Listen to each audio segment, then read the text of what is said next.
Hey team, today we've got a new episode with Marty from The Professional Builder. He's actually interviewing me and we dive deeper into understanding the small habits and adjustments that we use regularly with our clients in order for busy business owners to stay on track, and in this case specifically builders. I think this is going to be a really relevant episode for you if you're a busy professional or business owner yourself, and he asked some really nice, insightful questions and in ways I guess I haven't been asked for a really long time that I think will be very valuable for you. So let's dive in with Marty. What can busy building company owners do for their fitness to improve not only their performance, but also their brain cognition, sleep, and just hydration, etc., etc. As business owners, we're always on. There's no end game and there's no rules, right? But I think looking at it through that lens of, well, what are those aspects that allows me to show up better tomorrow, not just wear myself out today, use another 2 coffees tomorrow and start again, allows us to look at the bigger picture of what else behind the scenes is going on. I went through a pretty big motorbike crash myself and I had to go into the gym and just lift the 1 kilo dumbbell, right? Move from the 40 kilos to the 1 kilos, and the prominent voice in my head was, what's the point, right? If you're on the tools, I think an awareness of frequency of meals to really look after tissue that's being used a ton, getting some sort of higher protein options will keep you sustained much better. Today, we are talking to Ollie Wood from Body Reset. How you going, brother? Yeah, good man. Good to be on. Great to have you on as well. And I know this is very near and dear to my heart because I've been working with you for the last 7 months, made massive strides in my well-being. I'm down 6 kilos, so I've gone from 88 to 82, still got another 3 to go, and also dialing in my sleep a lot better, more energy, better nutrition, and just overall greater awareness of my health and fitness. So I wanted to get the expert on today and dive into what can busy building company owners do for their fitness to improve not only their performance, but also their brain cognition, sleep, and just hydration, etc., etc. So welcome, my man. Yeah, good to be on, dude.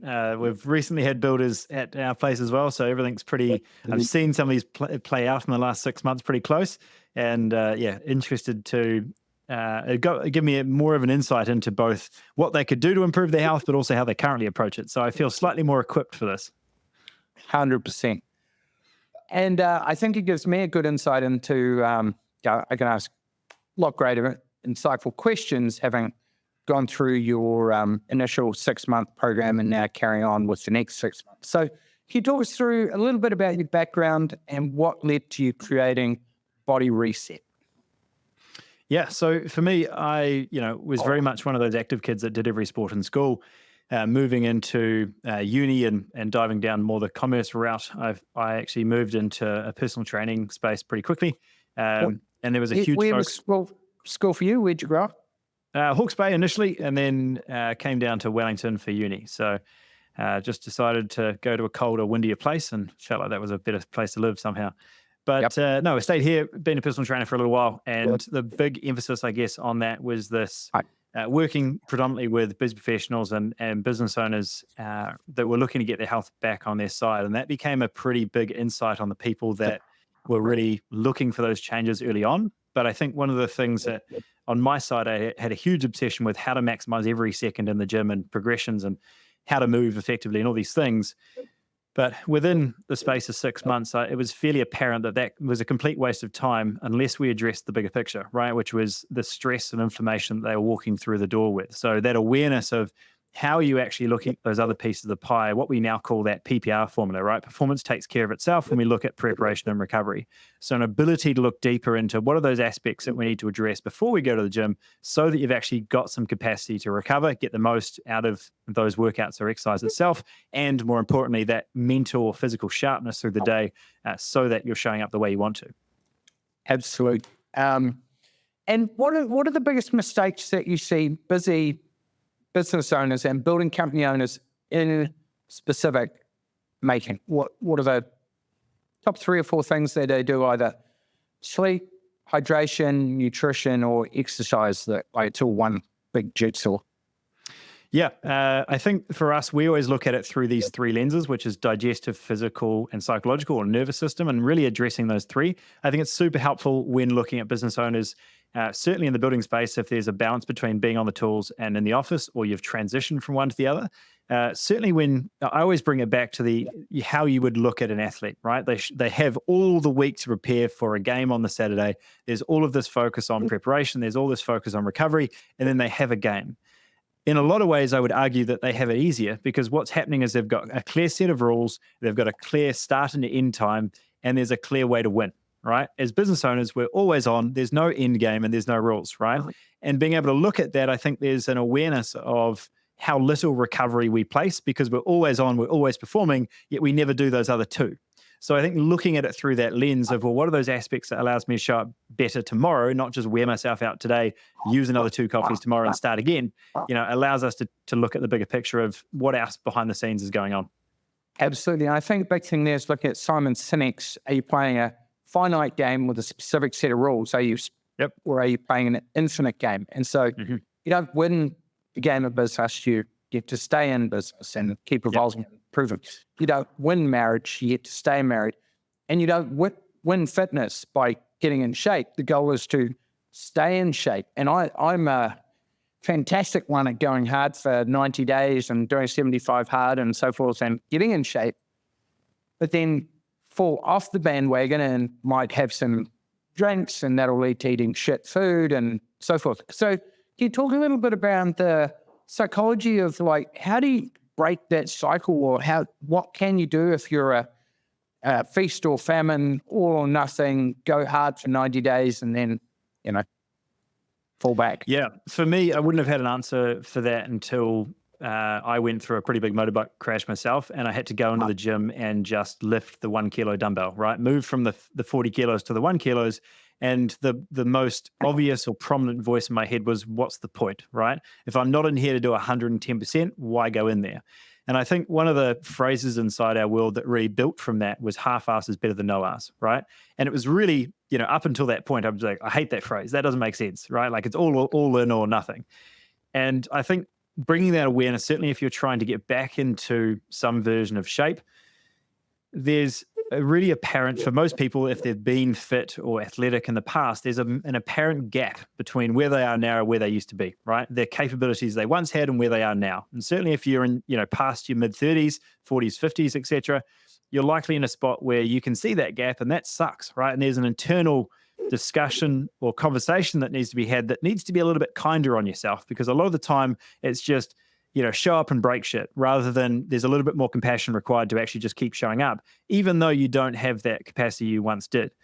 So for me, it looks like a balance between getting rid of that judgment of you not being 100% before you've got to 20%, and the inability to just realize that half-ass is better than no-ass. It's that 1% moving forward, and your ability to be okay with that, rather than that, it's either perfect or I might as well start tomorrow.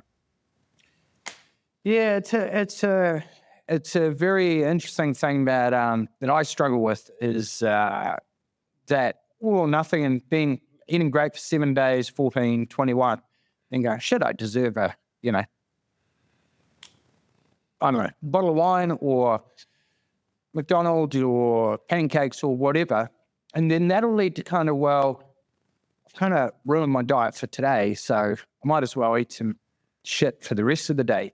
Do you have any coping mechanisms or any mindset tools for that? Like, a good one I saw yesterday was a guy said, well, I lift out my shirt, and if I've still got a belly, I'm like, well, you don't need to eat more. You have enough fat stores that you can keep. Yeah. I think for me, it's this balance of, for most people, they reach a level of pain where they get to a point they're like, I'm not, this is the top, this is rock bottom, I need to change, right? So for most people, they associate health with a level of discomfort that they finally want to make a difference, right? So if you think about it like that cup that's being filled up, and you've got to a threshold, cool, I'm sick of this, I want to make a change. The trouble is, if you then, drop 5 or so kilos, and you've poured some of that water out of the cup, in that very sense of the word, and if you define motivation as deprivation of, right, I'm much more motivated of something if I don't have it. if I then drop 5 kilos and I'm halfway towards my goal, and that's my only form of motivation, I now have half of the motivation of I once did, right? So I think there's initially addressing that overall concept of, if my only motivation is being sick of how I feel, and now I feel kind of better, but not 100% better, I'm going to start struggling with this motivation more and more the closer and closer I get to my goal, right? So I think you need something, both push and pull, don't you? Away 100%. from pain and towards an ideal vision or towards pleasure. Totally. But there's a second part to that, and I think we've talked about this before. The ability to look at, having the glass of wine, having the ice cream, that sort of thing. That isn't the issue, right? It's the conversation in our head post the ice cream being like, why'd you fuck that up, right? Like, where have we gone with this? I might as well screw the rest of the week, right? And that's the judgment, right? That's the, I'm not good enough. I'm not on track. I'm not nailing this, whatever, right? That then says, well, screw it, I'll start next week. So I think that space, like for me, I've really leaned into this around, if I see myself, I truly see myself as someone who's fit, who's healthy, right? Then I go and have a ice cream and I'm like, cool, I really enjoyed the ice cream. I'm good. Like, I'm back on track just like every day, right? It's just part of how I live, right? Whereas if I fundamentally see myself as someone who's lazy and overweight and all these things, and I go have an ice cream, that's a knock on the door to be like, see, I told you were. Absolutely. And I think the good point you bring up there is, if I see myself as, so you can't evolve past your identity. So if your identity is that of a builder, then you'll typically be the guy who gets called back on the side, puts out fires, takes all the phone calls, etc. Versus if you evolve that mindset to a business owner solves those problems differently with, have I trained the right people? Do I have the right systems in place? Do I have the right reporting structures, etc.? And so do you have are you an in-shape person? And do you have that mindset and that identity of being someone who is in shape and who does all those behaviors that contribute to that? Yeah. And I don't know about you, Matty, but I still think externally the stigma around like just move forward and get it done or get on with it, as opposed to kind of explore what's going on in your head there. And I think just understanding the conversations or the words you're using there can be a really nice way of kind of exposing like, actually, there's probably a better way of looking at this. And I'm actually doing all this stuff. And this might feel like a simple example, right? But if someone goes to the gym 3 times a week, right, they're a gym person. But there's always that friction of like, I don't feel like a gym person, right? If you just do the actions, you are that person. And I think there's a congruency there.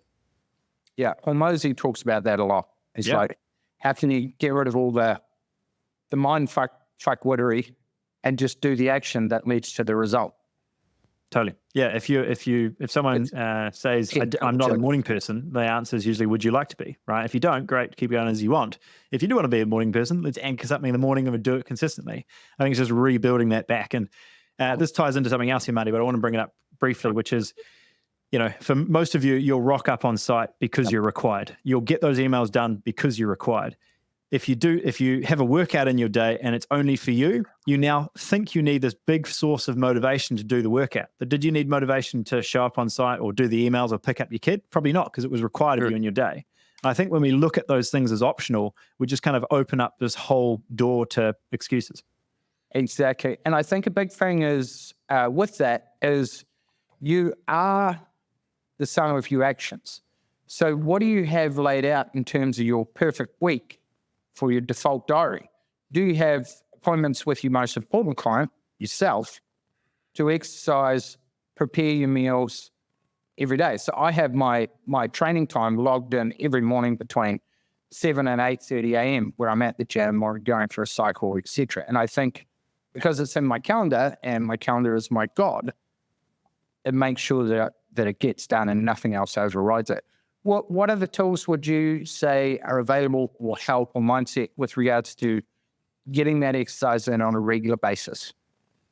Look, I think you just exposed the biggest one, right? Like I think, I can't remember who said it to me a little while ago, but instead of showing me your goals, show me your bank account and your calendar, right? Like where are you spending money and where are you spending time? And I think one of those we typically do better than the other. And usually we give away our time to everyone else, but as soon as there's free time, we give it. We're not controlling it for us, right? And I think I use that example of, as soon as it's a workout, it's optional because it's for us, right? And I think I see way too many builders go down the space, and this is why we transition obviously from being in person on personal training to really going online to expose a lot more of the skill sets you actually want to build if you want this to be sustainable long term, is most builders especially, and business owners in general, they're like, I'm not being consistent, so I go hire a PT, right? What I've done is just reinforce the whole reliance is I do something when I show up for someone else. I don't do anything when I do it for myself. So being able to use that calendar is such a great way, and it's confronting initially, but you're building the skill of doing something for yourself, like blocking in that time in your day. And one of our clients said to me the other day, I really love the analogy of leaving loudly, right?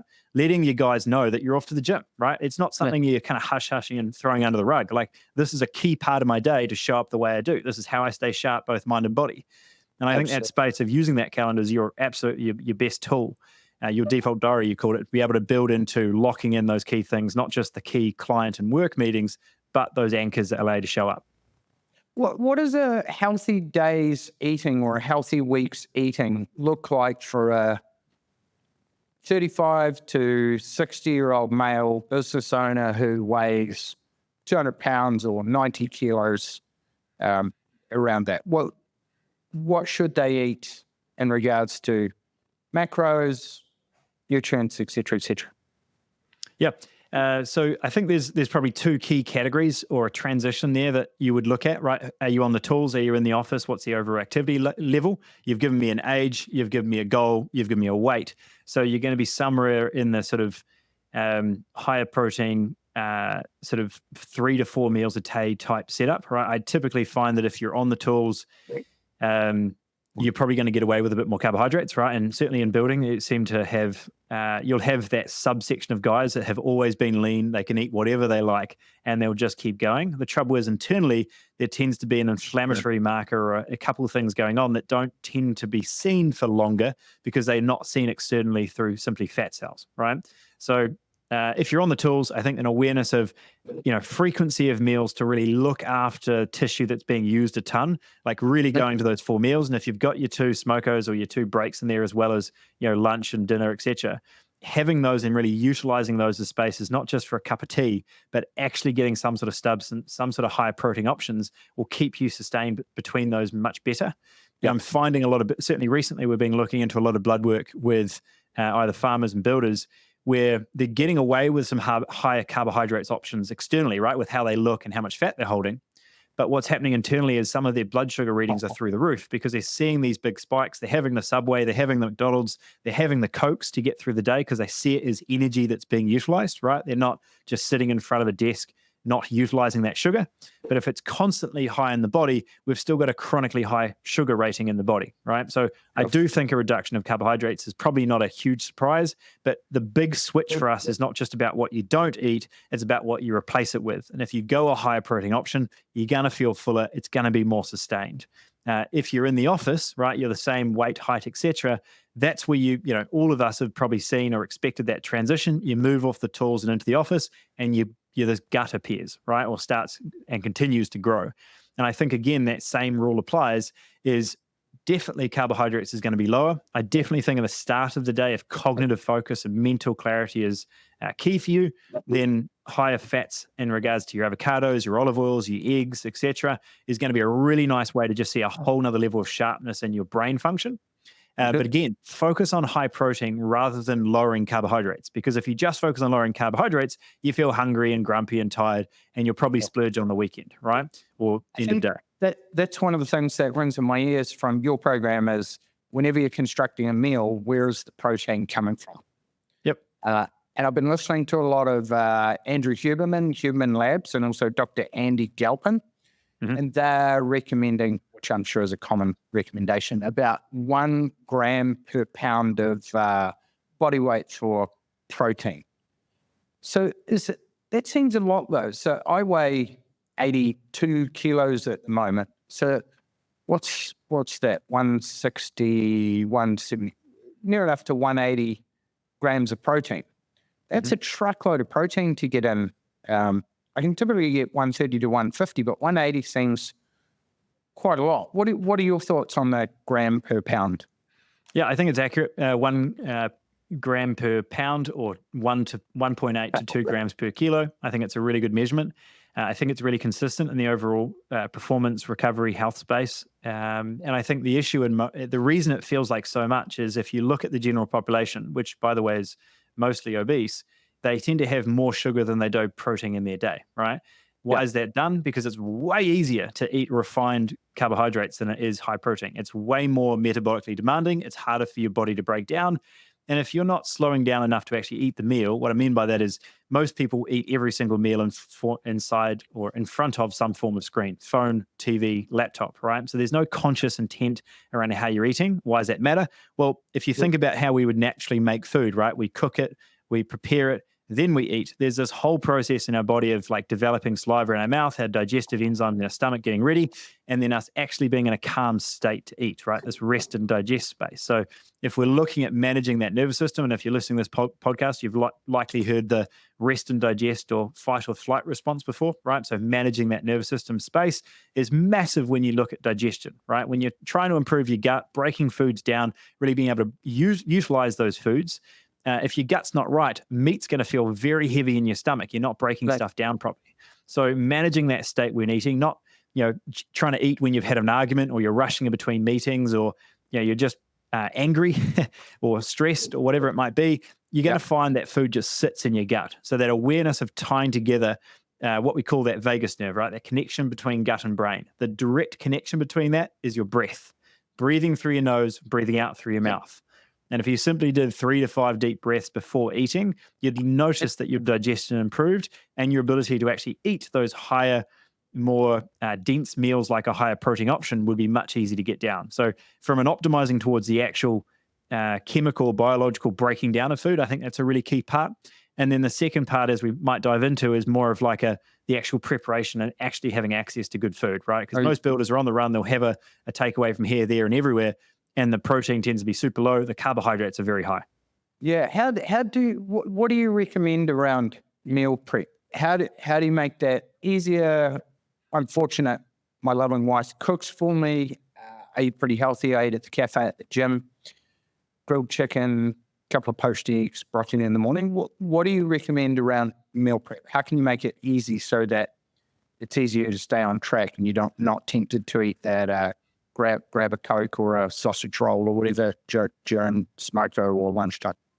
Yeah. So there's 3 ways that you can prepare food, right? First one is going to be you're preparing it yourself or you've got your loving wife or partner cooking for you, right? So you've got some sort of rhythm at home where you're doubling up on dinner. So you've got lunch the following day. You're doing a bulk cook 1, 2, or 3 times a week. So you've got that in the fridge. For me, I tend to go towards the bulk option where as long as I've got 2 or 3 different options of meat, I cook it in bulk, 1 or 2 kilos at a time. So that I've got all of that in the fridge. As long as I've got a decent salad, and that for me, that's really been the key over the last 6 months especially, is I put together my salad, my tomatoes, my onions, my capsicum, my pumpkin seeds, some sort of crunch in there, and throw that in together, and that's basically my salad for the week. The reason I emphasize the crunch is most people find healthy eating hard to sustain because they lack the textures, right? If all you eat is meat and salad, you'll find that you're missing the crunch and the salty and the all of these other flavors that you want to get in food and your palate tends to crave, right? So I find that just that little bit of extra time to make a nice salad and then a good amount of meat, that's 80% of your work done. And you'll find that prepping throughout the week is super easy, right? I work from home majority of the time. So as long as I've got meat and salad cooked, I'm done, right? I'm locked in there. And I'd say, 80, 90% of our clients would go down that route. There's a preparation of either doubling up on dinner or a couple times a week, those meals are cooked. There's nothing sexy there, but it just kind of shows you that's where we'd start. Now, if you're in that category, I'm like, I literally just don't have the time. I don't have someone that's going to cook for me. You've got 2 other options. One, I wouldn't recommend this all of the time, but I just got off the phone with a guy who's right in the middle of moving. They're doing a massive marketing campaign. There's just everything going on. Ultimately, what we're doing is that's where I start to lean on these pre-prepared meals, right? So you've got many of them are called, muscle meals or macros or whatever they might be. You've got those pre-prepared options in the freezer, right? The reason I say freezer is, buy 10 of them, throw them in the freezer. And then when you're just having one of those days or one of those weeks where you're like, I just have no time, those are the ones you whip out and chuck in your chili bag, right? So it's not an everyday thing because you'll get sick of it if it's all the time, but I do find that a really strong one. So on that, if you are running short on time, what are your thoughts on grabbing a protein bar versus natural food? Or are you better to stick with natural foods. What are your thoughts on, protein bars and so forth? Yeah. So 9 times out of 10, you're absolutely better off going for a whole meal rather than a protein bar. If you are going down a protein shake versus protein bar space, again, 9 times out of 10, I'd go the protein shake option, because as soon as you go to a protein bar, they're essentially a glorified candy bar in most cases, right? In order to package them in that way, they've got to add all of those extra preservatives and stabilizers and flavors and shit in them to make them a bar. And you'll also notice that if that's what you're eating, there's a lot of extra synthetic stuff going on that your gut typically isn't very good. And I've seen this a lot with builders, farmers, etc., where they're on the go a lot, where they have those higher protein options. They already know that they want to go higher protein in their day, but if they look at what they're eating, they're doing a smoothie at breakfast, they're having a couple of protein bars during the day, and they only really get around to 1 or 2 actual whole meals, and they wonder why their gut's an issue, right? They're always farting, their gut's not happy. There's all this stuff going on. There's a lot of bloating. If you're having too much whey protein, or you're having too much overall refined, powders and shakes, you will notice there's a lot of digestive upset there as well. So it's good at a point, but if it's the only thing you're eating and regularly, you'll typically notice your gut saying, hey, I'm not happy over here. Yeah. And I noticed with regards to the gut, hand in hand, I did about a month into your program, there's the liver cleanse. Mm-hmm. And so that's a shake that has protein, flaxseed, a whole bunch of other stuff in it. And what it was interesting, after 12 days, I'd had sore tendons with regards to Achilles tendon and my arm as well from playing tennis. And I noticed all the inflammation was gone, and I'd eaten clean, so no dairy, no gluten, only real, whole meals. It was just phenomenal. And I wonder how many people are walking around with inflammation that's making a big impact. And then what do you do if you have sore tendons, you have sore joints, as a lot of builders and building company owners do? Because this was phenomenal. This was the biggest eye-opener for me in the last 12 months. Yeah. This might sound like semantics, but Mandy will make sure I make this clarification. We very much do a liver protocol as opposed to a liver cleanse. And the reason I do the difference there is because a liver is your best detoxifying agent, right? All we're doing is making sure the thing works better, right? And I think that's a nice way to visualize and think about how your body's working is, if you take your car in for a service every year, the whole point of that is clear out the filters, do an oil change, make sure things are working so it hums along well, right? For us, we've gone through higher stress, less than ideal food, less than ideal sleep, all of these things for probably 30 years. And we probably haven't gone through anything that's actually supported any of those key organs. So the liver protocol is our version of supporting very much one of your key detoxifying agents in your body, being your liver, rather than going down a liver cleanse route, which is very much liquid diet type stuff where you lose a lot of water very quickly. And ironically, it tends to stress out the liver more, right? So just for anyone that's done those things before. Yeah. But the key concept, as you said, is very much reducing inflammation in the body. And if you've got those sore joints, you're a bit more brain fog, there's a bit more bloating, then it's just signs and signals, right? Hey, your body's not operating as well as it once did. And I think it's a good one to address. Yeah, so let's talk about the 5 key things that during the liver protocol that the body is trying to cleanse. So alcohol, gluten, dairy, processed food, and there's one other, right? Which one we missed? I think sugar, just refined sugar. Yes, sugar.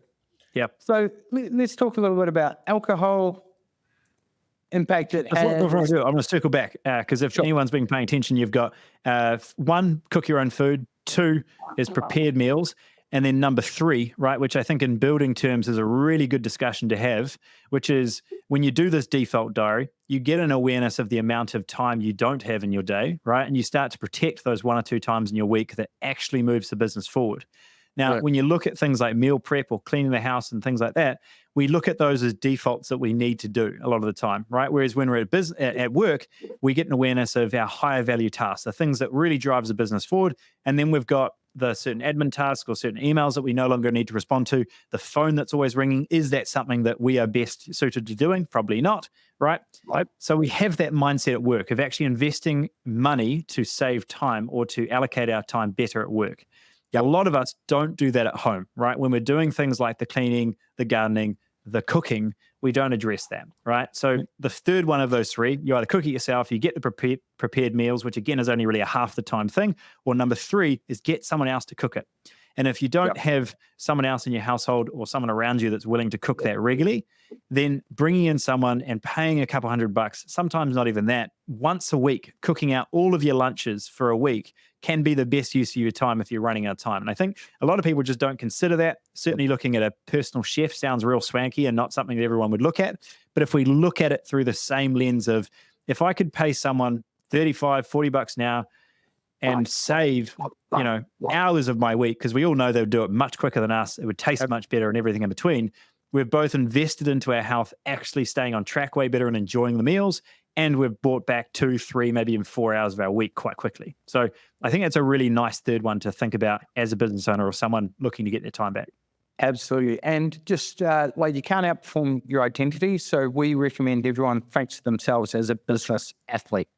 Yep. What am I doing to optimize my nutrition, my sleep, and my hydration?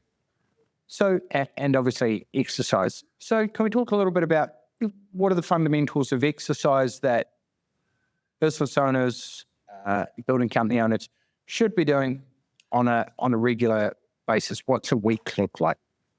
Yeah. So if you've had a history of coming off the tools or there's some sort of sporting background, I think it's really worth addressing what's being banged up over time, right? You've thrown yourself off motorbikes. I've thrown myself off motorbikes. There's a couple of bumps and bruises to be considered, right? Titanium plate just there. Yeah. Just the usual injury. I've got a neck surgery coming up for rebuilding shoulders. Motorbikes are fun. Don't do it. Anyway, what we look at there, or where I'm going with that, is consider what muscles are already banged up or what imbalances are already present, right? I think it sounds cheesy, but the ability to look at what you have to gain rather than what you have to lose when you look at workouts, I think is a really nice way to reassociate what you're going to the gym to do. Because if you can focus on really strengthening and stabilizing those weaker muscles, certainly if I look at the amount of builders we've worked with, typically stronger through the forearms, stronger through the arms, shoulders, but weak as piss through the back, right? So looking at stabilizing the shoulder blades, building back a level of stability. Like if you just did that one thing, the longevity of your shoulders, your elbows, your lower back, they all start to feel better. So a big emphasis on like the top 2 or 3 that would help with that posterior. Two exercises would be simply a well-done cable row or dumbbell row where you're really focusing on pulling that shoulder blade back and down, really contracting, and then some sort of pull-down motion where you're getting both that horizontal and vertical plane, right? So fairly simple motions, but again, the devil's in the details here. Are you focusing on the muscle being contracted rather than just pulling the bar up and down, trying to get past your chin, right? So big emphasis on that. You're a gung-ho dude in this space. We spent a lot of time on this early on, right? You can lift a bunch of weight, but in a lot of cases, it was halving the weight, bringing it back, and really holding that position 2 or 3 seconds in a spot. And that big question that comes up, which you probably heard from me more times than you'd want to remember, which is, can I feel this muscle, right? When you're looking at nutrition, where's the protein coming from? From training, can I feel this muscle? I think if you keep those 2 key phrases in mind, you're a lot more intelligent about how you approach both. Absolutely. What are the supplementation is an important part of overall health and well-being, and you want to get the fundamentals in place like nutrition, exercise, sunlight, etc., sleep, etc. If people are getting all that right, what would you recommend as the top 3 supplements that could help in overall well-being? Fitness, health. Yeah. Depending on where you are in the world, I'm assuming this is both New Zealand, Australia, US, Canada. Yep. Yeah, cool. So, we'll go more Western world, but I think certainly New Zealand, Australia, we've seen it come through a ton more where zinc is super low in the soils, but I can almost guarantee it'll be low in America as well. So the big ones I would address typically is some form of electrolyte. You don't have to go fancy with it. Sometimes you can just be a little bit more salt on meals, right? And that fundamentally can be a massive belief shift. We talked about this recently with cholesterol. We talked about muscle contraction, the actual uptake of hydration. Most builders, most farmers, most people that are outside tend to be very dehydrated, right? And that's not just drinking more water, that's having enough sodium, enough electrolytes to actually uptake that water, that hydration, right? So, or to hydrate the body. So electrolytes or a little bit more sodium, don't need to be fancy. It could just be more salt on meals. And then the other 2 actual supplements would be a good zinc, something like a zinc picolinate, and then down the route of magnesium, probably more of a glycinate, even biglycinate might be a good option. But it gives you a bit more potency there. The reason I gave you the kind of specifics of picolinate rather than just zinc, or magnesium, is certainly what we're seeing if you're buying supplements from a supermarket, is they tend to be blends, oxides, just a bunch of every crap that doesn't actually work. You want to go for, high quality practitioner grade supplements that actually have a good punch. So you're looking in the range of, 300, 400 milligrams plus. Obviously, I'd have to talk to you to give you a prescription there, but more that space of, giving you a substantial amount of a supplement that's actually going to make a difference. Love it. All right. Now, we're going to do a rapid fire. I'm going to throw out some concepts or topics here, and just give me your top 2, 3, 4 sentences that can contribute to it, or major mistakes or things that you think would help people. All right. You ready? Yeah. Okay. Alcohols. Top 2 or 3 things. One, no way around it. It's a poison. You can absolutely add it in, but being able to manage the impacts of it, you'll notice that 1 or 2, you're good. 3 or 4, you drastically see your sleep recovery go down the googler. So it's not a case of good or bad. We know it's bad. It's just when can you mitigate it, and how often do you bring it in? Sure. And for people who are wanting to cut down, what is an acceptable amount, per week or per month? You referred to Huberman before, and I think he did an amazing podcast on this. It was 3 hours long, but it was an ability to look at alcohol around it's accumulative and exponential in regards to its impacts, right? So if you do like 1 or 2 a week, you're fine. You start 1 a week, you're fine. Moving into 2 or 3, there's significantly more damage, and then you go 4, 5, 6, 7. You start moving into a much bigger range. So simply less than what you currently have isn't just half as much damage. It's probably like a third as much damage, right? It's significantly less. So it's very much accumulative. If you have the 1 beer or the couple of beers, you're good. If you start doing multiple weeks or a whole box in one go, there's significantly more the body has to get over in order to recover. Sure, 100%. All right, sleep. Most people simply don't give themselves enough time to sleep. So there's refinements of quality and breaking down. If you wake up, 2 hours in the night, 5 hours or 7, that can tell you specifics around why you're waking up, and we can dive into that a lot more. But most people simply don't have enough of a routine or default diary to actually switch off and give themselves an opportunity of 8 hours. So if we start there, I think you fix 70% of the issues. Absolutely. BMI. For majority of my health professional life, or being a health professional, I've been overweight in the BMI scale. That's simply because I hold more weight. This is my whole challenge with it. I hold referring to body mass index data. So I hold more muscle than the average individual, but body fat wise, a healthy range is still between that sort of 10 to 15% male, typically more between around sort of 22 for females. Where I think has been helpful, because I have been in the space of 120 kilos plus, or that's 240, 260, I think, pounds, quite heavy, right? And that was, again, low body fat, high muscle. It's still a huge stress on the body. So I do think BMI is still helpful, because the more muscle or fat you put on, it's still more stress on your organs overall, all right? So I'm in a space now where I've actually intentionally dropped muscle and kept body fat low, and my BMI is probably on the edge of still being overweight. So definitely not the best and most accurate measure of health, but I think still one to consider, because if you're still significantly heavier, whether muscle or fat, it's still stress on the body and joints. Sure, 100%. Creatine monohydrate specifically. Fantastic supplement. Don't go anything other than a monohydrate. They're just more expensive supplements of the same thing. And essentially, I think it's one of the most well-researched supplements out there. There's a lot of stigma about it, saying it was a bad supplement, but I love it. I think from a performance strength standpoint, it's great. But where I see more of the benefits is actually cognitive benefit and protective brain health. So they're starting to see a lot more science and a lot more results coming up in elderly populations where they're actually protecting brain health. So I think across the board, provided you're exercising and hydrating regularly, it's a beautiful, really low cost supplement to add in. Yep, absolutely. And apparently now, back in the day, 20 years ago, you would have a loading phase. Now, apparently, you don't need that. And typically, depending on your weight, anywhere from 5 milligrams a day to 10 milligrams. You'd have to be a pretty big human to need 10, but the big thing is that you actually get creatine from things like steak anyway. So what you're looking at is just topping up that total amount. And the reason you don't need the loading phase is you can kind of visualize it like a cup. most people think that you need a loading phase to just simply fill up the cup quicker, and then you're just topping up from there on. But knowing that you do get some creatine from foods, then simply 5 grams a day is more than enough. Awesome.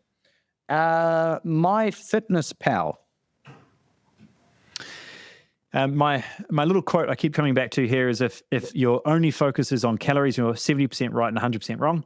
I think it's a really nice way to look at overall thermodynamics at play, right? How much am I consuming versus how much am I burning? But if there's no focus on managing that central nervous system or improving digestive health, you're always going to feel fatigued, run down, and just less than ideal. So as you get older, certainly 40s, 50s plus, I think it becomes less and less relevant, because if you simply have a higher protein, well-regulated whole food diet, your general maintenance of calories tends to be way easier to find out what it is naturally.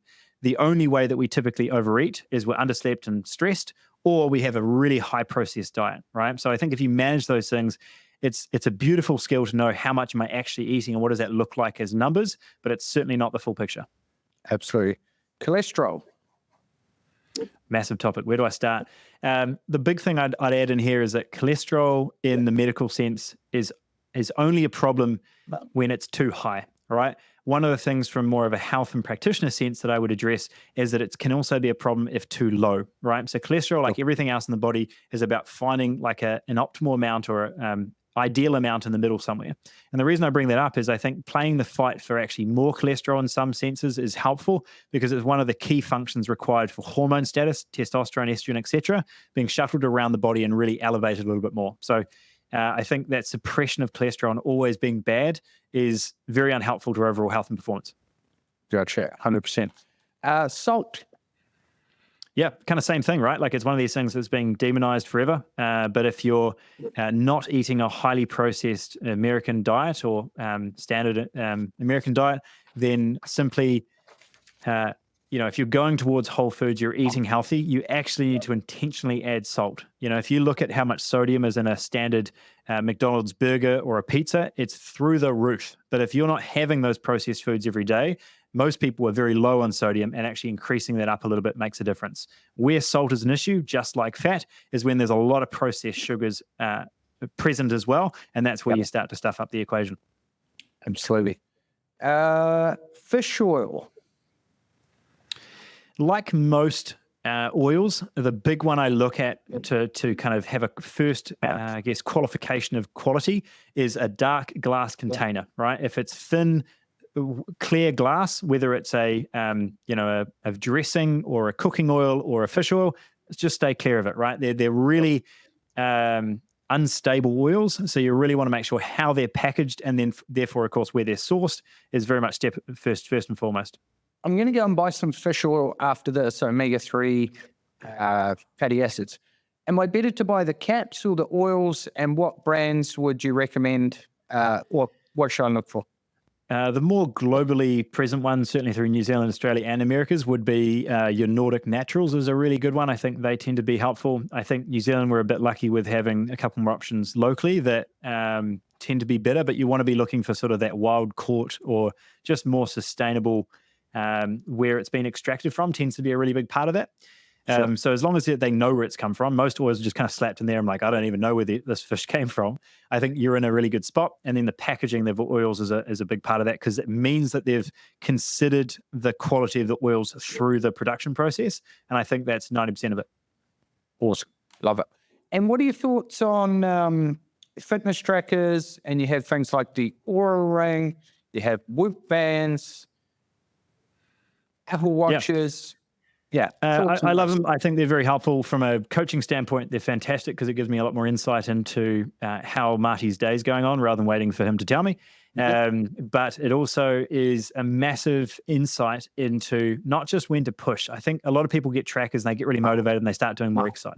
But most trackers are more helpful at knowing when to put on the brake pedal, not just the gas pedal, right? Like, shit, I'm actually pretty worn out today. I'm going to go for a walk or just a lighter workout today rather than going and training legs or full body or whatever it might be. So I think it's more of an awareness of total recovery capacity and knowing how many of those ebbs and flows are coming through the week. Because majority of the time you'll see that you're good on Sunday and then you're flatlining Thursday, Friday and starting again. So there's an awareness or more focus towards recovery rather than just pushing harder. Awesome. I love it. And what's one piece of nutritional advice you would give to someone who's looking to improve their health, and wellness, and fitness? Re-listen to the podcast. No, I would say the big one, if you want to improve nutrition, is remember the gut and brain are inextricably linked, right? So if you only address the gut, your brain's still going to stuff up nutrition. If you only address the brain, your gut's still going to stuff up nutrition. If you look at both of them together, you're bringing more of a complete view to how you digest food, how you think about food, and how long you'll sustain it. Awesome. I love it. And Ollie, you're very proactive in the health, fitness, and nutrition space. How can people get hold of you if they want to learn more, or they want to jump on board a program, or they simply want to educate themselves on how to improve their sleep, nutrition, etc.? Yeah, for sure. I hope you enjoyed the podcast. I think a big focus on this will be, one, if you are a podcaster, simply search Body Reset on Spotify or any of the major platforms and check out the podcast. I think we keep it very tactical, very similar to Marty in this podcast, around like what are the key stuff you can do to improve your nutrition and health, and very relevant to those business owners, typically over 40, where you're seeing changes in your body or things just aren't responding the same way. Podcast is an amazing place to start. If you want something more tactical or really diving deeper into the guides, then I'd definitely take you to our main website, being bodyreset.online, and check out our 5-day reset. We do male and female separately, but it's simply a free 5-day series, walks you through all of the key tactical stuff that we've talked about today in a way that you can install very easily in your day without it taking up a ton of time. So the 5-day reset on our main website would be an awesome place to start. I love it. I love it. And I'm going to put you on the spot here because I've seen massive results just in the last 7 months. And funnily enough, it only happened once I actually committed to improving my, because I was uber busy, but I had that as, an excuse or a reason not to change my habits. So you can't expect to get better results without changing the inputs. So do you have something for our listeners, our viewers, that could help them? Might be a resource, a challenge, a guide, a tool, macros calculator, an eating, like, what do you got that could be a massive benefit to some of our peeps out there? Yeah, for sure. I still think that 5-day reset would be absolutely a good place to start. It's a very tangible, tactical way of adding in exactly what to do for the way you train, the way you eat, the way you structure your day. I think that would very much be step one. But what I'd love to add in there as well would be our Body Reset Blueprint Guide, which is a full 27 page, I think it is, document, but it takes you through literally our entire body reset process. If you just read that one document, I think you'd download a ton of awareness about how your body works. And our big goal is not just doing it for a season, being 6 months, but really setting up the second half of your life. So I can certainly send that through as well. You'd be one of the first to go through it. And it gives you an awareness of really installing this and being your playbook to keep coming back to. Awesome. I love it. We'll make those two resources available for everyone, the 5-day reset and the Blueprint Guide. Thank you, brother. It's been awesome having you on. I love the journey that I'm on as part of Body Reset, and just getting healthier, having more energy, less brain fog is making a massive difference, and appreciate you. Yeah, man. Lovely to be on. I think for a lot of people, they feel like things aren't bad enough yet, but I think you get to choose your personal benchmark, right, of what's your rock bottom. And for you, you were able to say, well, even though I'm better than most people, I want to be better. And I think knowing that it's just a decision, showing up to these podcasts, learning the stuff, you haven't truly learned something until you put it into action, right? So if there's one thing, anchor just a bit more awareness around how you eat, how you move. If we've done that, then I'm glad we jumped on. Absolutely. To know and not do is to not know at all. Oh, very wise. Nice way to finish. All right, brother. Appreciate you. Cheers, man. Thank you. All right. Cheers, Ollie. See ya.